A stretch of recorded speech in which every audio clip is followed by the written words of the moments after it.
Local Métis groups had more to celebrate than usual on Indigenous Peoples Day with the introduction of Bill C-53.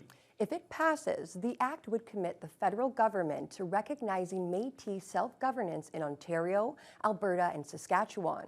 But the controversial bill has provoked staunch criticism from First Nations in the region. Lee Noonan has more.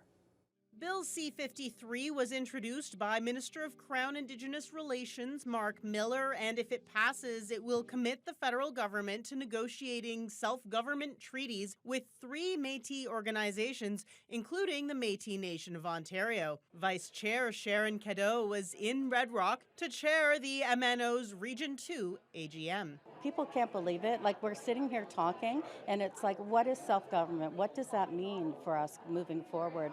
It's just something that we've talked about, but now moving forward, like creating a constitution. Isn't that exciting? Chiefs of Ontario organized a rally on Parliament Hill last week with First Nations leaders from the Northwest and across the province voicing their opposition. Nan, Matawa, and Treaty 3 have all issued statements against the bill. We never consented to another order of government within our territory.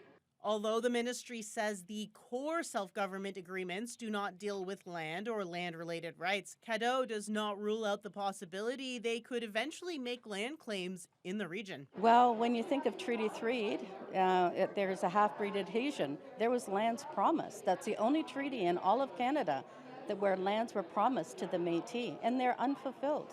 Cadeau invites First Nations chiefs who are concerned to reach out to the MNO, saying they need to come together. We don't want anything that's theirs. We really don't. There's a piece of pie there. We don't want their piece. We want our own. So Ontario is the one that needs to make the bigger piece, and we need to stop fighting. Local Métis leadership wouldn't comment on the self-government legislation, but they did speak to some of the other items on the agenda at the AGM, including jobs and education. Argonaut Gold, Clean Air Metals, Wasagan, Hydro One, all those companies that we have to have consulting with.